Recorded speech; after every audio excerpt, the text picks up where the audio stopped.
morning sa inyong lahat. So kung mapapansin nyo, may bagyo nga dito sa amin. Tignan nyo yung ulap, parang ang baba lang. Malamig ngayon kasi yung hangin. So unti-unti na talaga nagbabago yung panahon dito kasi pa-winter na nga. Sa mga susunod yan, hindi na natin makikita yung araw kasi natatakpan na siya ng makakapal na ulap. Diba? Patitikman na natin yung lasa ng snow. Let's go. Lakas ng hangin dito. Yan yung trabaho ni Kuya Kevin ngayon. Pero half day lang yan kasi outside yan eh. Hindi nga dapat ako magtatrabaho. Take time na natin. Kung mapapansin nyo, wala na yung bagyo. Ang ganda na ng langit oh.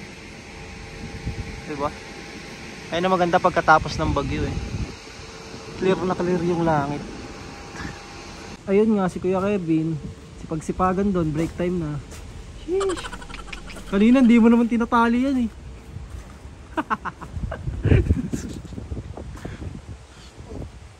Let's go. Tulong muna tayo sa kasamahan natin.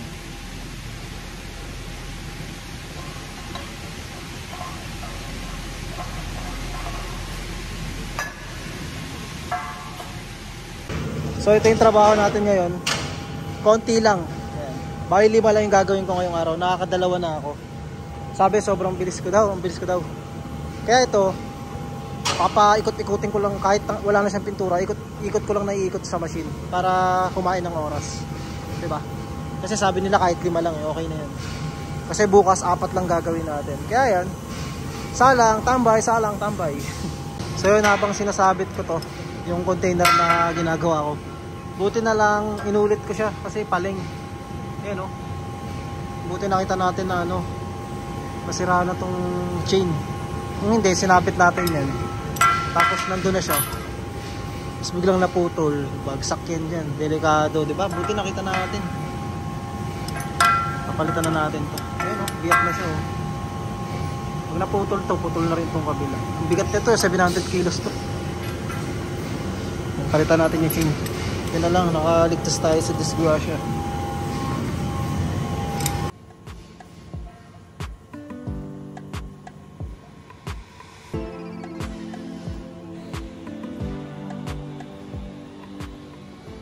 So yun, break time na natin.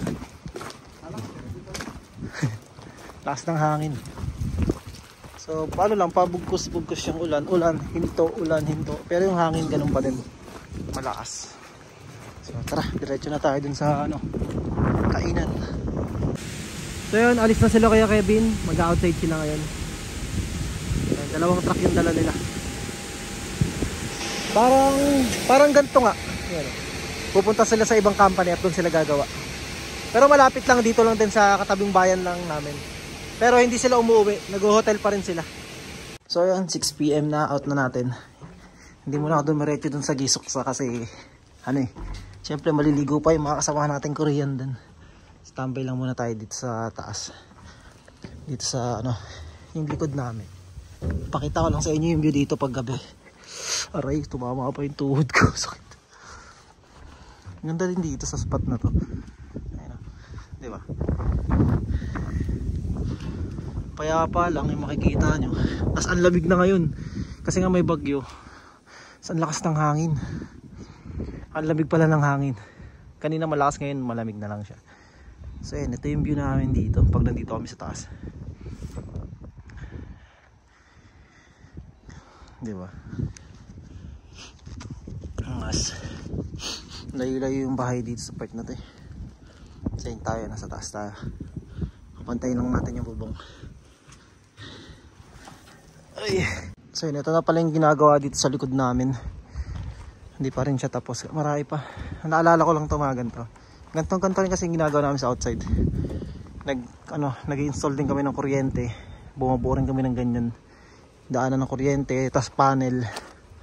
Ang ganito. Pero itong mga ginagawa nila, parang simple lang kumbaga sa ginagawa namin sa outside. Sa outside kasi maraming tubo eh. Basta. Tas maraming ganito. Panel. Tapos, yung tatanungin ko nga dapat na yung gumagawa dito na construction, Wala, hindi ko na siya nakita ulit. Parang ano nga lang siya dito, sumasama lang siya sa ano, binabantayan niya lang din nagtatrabaho. Eh 2 araw na silang hindi gumagawa.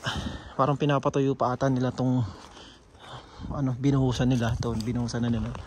Para na rin siyang ano, swimming pool, parang kulungan ng baboy. Ayan, 2. So hindi pa tapos. So yun lang. Lamig na dito. Hindi natin natanong si tatay kung ano, magkano yung sahod niya. Pero sinabi naman niya 3 to 4 million. So gusto ko lang marinig niya talaga na galing sa kanya. Kasi ganun talaga yung sahod na construction dito. So yun, bali out na nga natin. At tayo lang mag-isa dito ngayon sa Gisuksa. Kasi nga si Kuya Kevin nag-outside diba kanina. Pag outside nga pala, ang alis nun, Monday ng tanghali. Mga pagkatapos na mag-lunch, 1 PM or 2 PM. Sa pag Monday, dito pa yan, magtatrabaho ka pa ng half day dito sa company. Tapos, alis na kayo ng tanghali, 1 or 2 PM. Pag alis ng tanghali, punta na yun sa gagawan nyo. Tapos, gagawa lang kayo ng konti doon. Tapos, punta na sa hotel. Yun, kain, inom, ganun doon. Tapos, ang balik na ni Kuya Kevin dito, Friday ng hapon or gabi. Minsan 6 or 7 sila umuwi.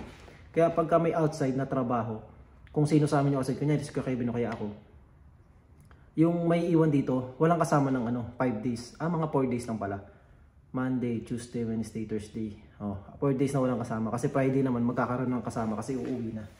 So yun lang, tayo lang mag-isa dito hanggang Huwebes. Pag Friday, magkakaroon na tayo ng kasama. Wala, kahit yung sa office, lahat yan umuwi. Bali, itong company na to, tayo lang ang tao dito. Dito sa Gisuksa na to. Yun lang. Ang pagkain ko lang mag-isa dito, ikaw magpe-prepare talaga ng pagkain mo. Ganun. Siyempre, luto ko ng pagkain mo. Kung ano, minsan pag niluluto ko lang, mabilisan lang. Pero ngayon, may adobo pa naman. Magpiprito na lang ako ng, ano, ng baboy pa. So yun, asikaso lang tayo. Gara ng mukha mo parang may black kayo. Dumi. Alikabok yun eh. So yun, ligo lang tayo. Let's go! So yun, tapos na tayo maligo. Prepare naman tayo ng pagkain natin. At ang lulutuin ko ay itlog. Itlog tsaka talong. Kasi ito yung binili sa amin nung nakaraan. Nung Friday. Ay, malakas. Yan. Pagka ako lang mag-isa dito, ganyan na ako. Pagka masipag ako magluto, magluluto ako. Pero pag hindi, ito, kagaya na ito, may adobo pang natira. So, pandagdag na yan. Pag tinatamad ako magluto, yun lang. Tapos, luto lang ako ng itlog.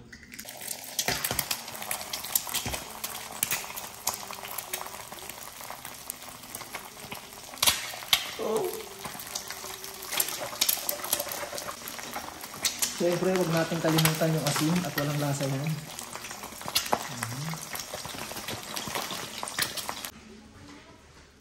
All goods na yan. Wala na palang gasol. Wala mga gasol namin dito. Ganito lang. Butane. Yan, binibigay lang dito ng company. Pag binilang kami ng, ano, ng stock, humihingi kami ng ganito. Ano dito? Hindi kami bumibili ng ganito. Kasi kung bibili ka nito, mahal din ito.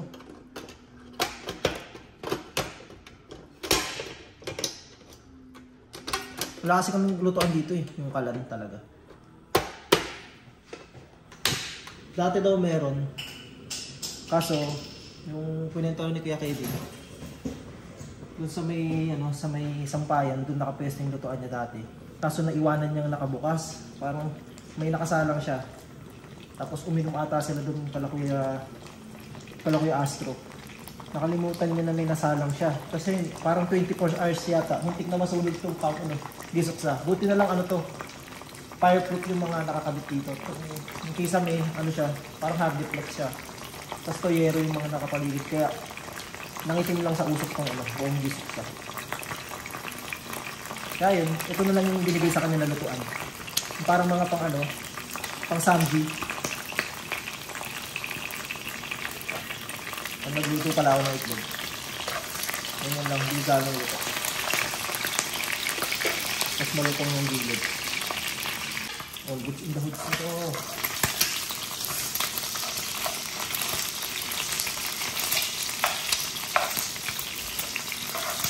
Wala kaming sensya dito eh. Paano may gulay tayo.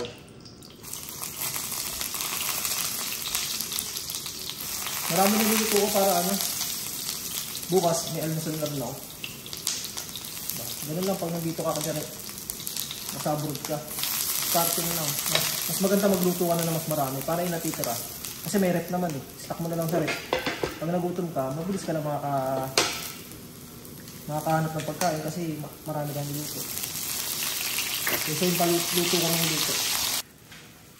Grabe naman tong talong, lakas sa mantika. So pag wala mag-isa dito, nanonood ako ng motovlog. Mga motovlogger din sa Pinas. Kasi pagka nanonood ako ng ganyan, kanya yung mga travel vlog, parang ano rin nakapunta sa lugar. Yan si Joe Moto. Temper big bike.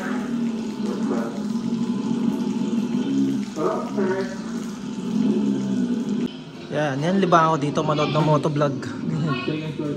Kasi sa susunod sa Pilipinas yan na rin ang gagawin natin para may idea tayo. Mga gala, yung ganun. Tapos pagka ano na, mamaya kung pinapanood ko naman yung vlog ko, yung mga kunyari bagong upload ko na vlog, pinapanood ko. Yun lang ang trip ko dito. Diba? At dahil may natira tayong ano, baboy yung ginawang pulutan yung kahapon. Ay, nung Sabado. Lulutuin natin. Parang samji ito, pang samji. Prito lang natin. Pindat pala, nilagyan mo ng asin. Pero, lagyan natin ng asin tsaka paminta. Diba?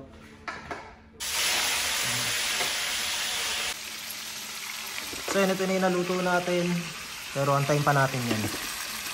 Habang inaantay natin maluto yan, hininaan ko lang apoy. Mag-workout muna ako para magutom ako. Kasi hindi pa ako ganun pagutom. Para sulit naman yung kain natin. Para ganahan din ako kumain.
So yun, bali ano, ganito lang yung routine ko dito.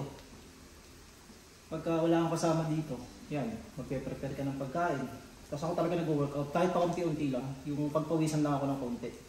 Dati kasi jogging talaga ginagawa ko, tapos konting push-up.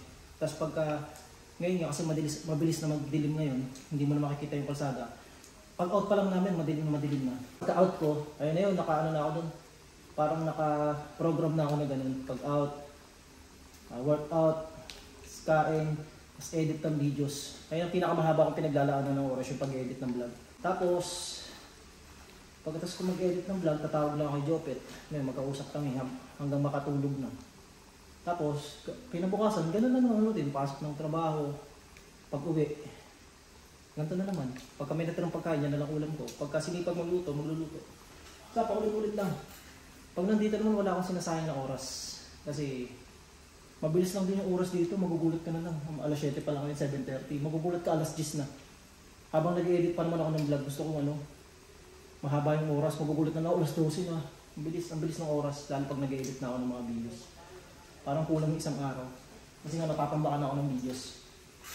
Ako pa naman video ko ng video. Minsan yung mga vlog natatambak na. Yung 1 terabyte ko na yung cellphone ko na yan, 1 terabyte yung niyan. yung storage. Ngayon, ano na, 930 na. 70 gig na lang natitira. Kaya kada ano ko, kada vlog ko, kunyari na-vlog ko ngayong araw, edit, tas delete, edit, delete. Kukuha lang ako ng mga ano doon, ng mga climax. Ayun yung ina-upload ko sa FB. Tapos, ang mga long videos talaga sa YouTube. Ayun na lang pinagkakalibangan ko. Kumbaga sa, ano, para lang hindi ako maboard, yun na lang, nag-vlog na lang ako na gumagawa ng videos. At least, memories, di ba, na yung mga memories ko sa Korea, na may maintain dun sa YouTube channel ko. Sa mga pictures. Kasi, matagal pa tayo dito, marami pa tayong picture na magagawa, mga videos. Kaya yung ina-upload ko, tapos delete, okay na kasi may, kahit pa paano, may memories ka na eh. Di ba? Nagawan mo na siya ng video, ganun. Parang hindi na siya nakakapanghinayang delete kasi na-video mo na nasama mo na sa vlog. Nabivisualize ko na yung pagtanda ko. Kunyari, hindi ko na kayang gawin yung mga ginagawa ko. Kunyari, pagmumotor, or kung mamiss ko man yung trabaho ko sa Korea, yan, papanoorin ko na lang yung sarili ko. Pagdating ng araw, mamimiss mo lahat ng ginagawa mo. Ikwento mo lang yun eh, magiging kwento na lang lahat yan, yung ginagawa natin dito, yung trabaho natin dito sa Korea. Kaya ako, parang dinodocument ko. Para pagdating ng araw, hindi, wala akong pinagsisihan, at least na-videohan ko lahat ng ginawa ko. Papanoorin ko na lang. Parang ganyan. Yun lang trip ko. Manood. Panoorin ko rin yung mga videos. Mas maganda pag videos mo yung pinapanood mo, di ba? Pag matanda ka na. Ngayon kasi parang hindi mo mapapansin yan. Parang wala lang sa'yo yan. Parang wala pa. Okay lang. Kaya nga sa akin, hindi ko naman inaano yung may nanonood o konti lang manood. Okay lang. Basta ako, documentation ko yun ang buhay ko, yung YouTube channel ko. Para pag na-miss ko, papanoorin ko sarili ko. Ay, ganun bata pa ako nito. Diba? So yan, sa mga susunod ganyan na yung content natin, mga vlog, lilibutin natin yung buong Pilipinas. Yung masarap talaga, yung pinakagusto kong vlog. Ayun ang pinakagusto kong gawin na vlog. Motovlog, camping, mga ganun. Tapos pagka yumaman, bili tayo ng camping van, di ba? Libutin yung buong Pilipinas. Mala Gio nga, ganun. Kaya yun, ang pinupundar ko talaga ngayon, mga camera. Kasi yun yung wala ako, yun yung nasa Pilipinas ako. Ayun yung gustong-gusto ko magkaroon. Na hindi ako magkaroon. Cellphone lang talaga. Alam na mga kaibigan ko yan, yung nakakakilala sa akin, nagbablog ako. Yung action cam nga, nangihiram lang ako eh. Tapos cellphone lang, nagbablog ako, nakaganon lang yung cellphone, wala kang action cam. Minsan yung cellphone, kinakabit ko sa helmet. Tapos pagka wala, may nahihiya-hiya pa ako nun eh. Pero ako, gusto kong mag-video eh, gusto kong i-vlog. Kasi nga hindi na mauulit yung pagkakataon na yan. Kahit ba cellphone ng gamit ko, okay lang. Kasi yung memories yung talagang hinahabol ko na. Magtataka sila, uy, may nakunan mo pala yun, na-videoan ko. Kung hindi ko na-videoan, hindi nakalimutan na lang natin. Kaya kahit cellphone lang yung gamit ko nun, talagang nag-vlog na ako nun. Tapos yun, nandito na tayo sa abroad, may kakainan na tayong bumili ng mga camera. Kung nagkakapera, bibili talaga. Kasi ano yun, para sa akin investment yun, hindi lang siya basta luho. Kasi para sa akin, yun, mas magiging quality yung mga ginagawa kong videos. Yung kagaya nung bumili ako ng mic, halagang 9,597, kulang-kulang 10,000. O investment yun para sa akin kasi mas malinaw na yung audio. Sunod, camera, dagdag pa ako, tas drone. Basta, hanggang sa makumpleto ko lang yung mga kailangan kong camera. Tapos yun, para pag uwi ko ng Pinas, ganyan ang gagawin natin mo. Diba, papakita ko yung ganda ng Pilipinas. Ayun lang, yun ang gusto kong mangyari. Makaipon ng mga pang-vlog. So yun. So ayun, luto na yung pagkain natin. Ang masarap nito, magkamay. Diba? Pinakamasarap na sausawan. Toyo at suka. Tapos yung adobo ininit natin. Yung adobo mas masarap. Bango. Mas masarap talaga pag habang tumatagal mas masarap. Yan, yung matitira dito, marami. Yung matitira dyan, almusal natin, tapos pwede pa bukas. Gagawin sa among kain. Nitip pa naman piso. Yan talaga yung ano, buhay ko dito. Kaya pag wala si Kuya Kevin, syempre tayo magpe-prepare ng pagkain natin. Yan, tayo nakakain mag-isa, wala tayong kasama. Tapos after nyan, tayo rin maglilinis yan kasi hindi pwede may hugas yan. Hugas agad.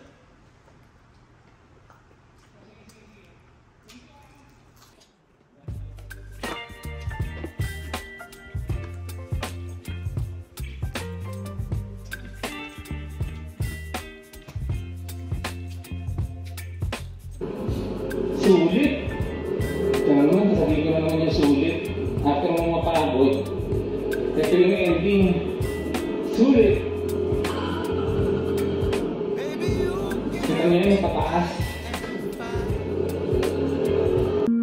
Ganda ng pinuntahan niya, nakakaingit. Yung highest point system. Ayun, di ba? Ganyan maganda pag may drone, no? Makikita mo yung mga dinaanan mo. Ang sarap.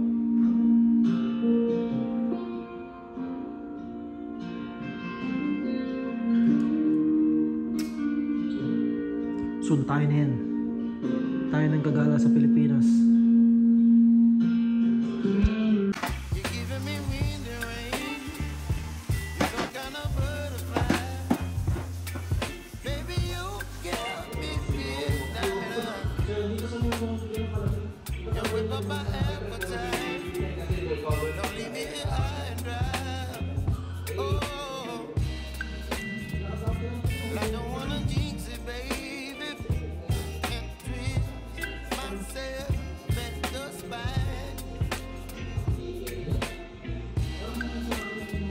So yun, at tapos na tayo mag-edit. Tapos na rin tayo manood ng mga videos. Ay, ba't nag-alarm? Teka lang, nag-alarm yung ano? Nag-alarm yung system namin sa gate. Check ko lang naman kung ano eh.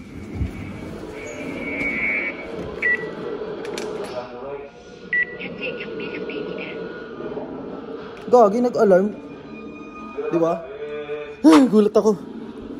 Check ko lang sana kung baka mamaya hindi nakalock. Kasi naka-gyombi dito. Tapos yun, check ko lang yung gate. Biglang nag-alarm.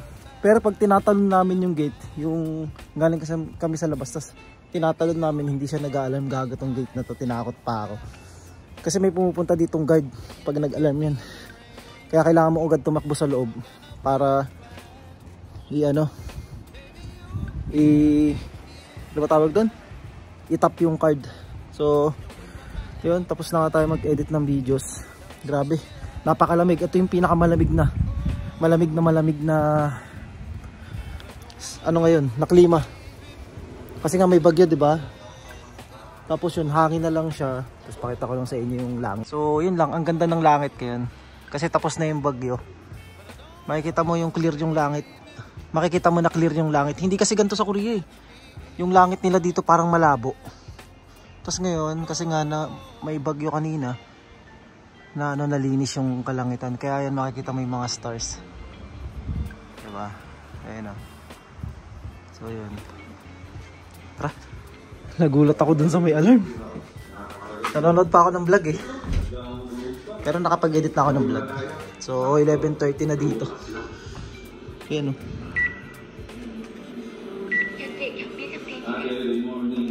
Gagi, tapos nagkaganyan na siya, nagluloko-loko na si Raul.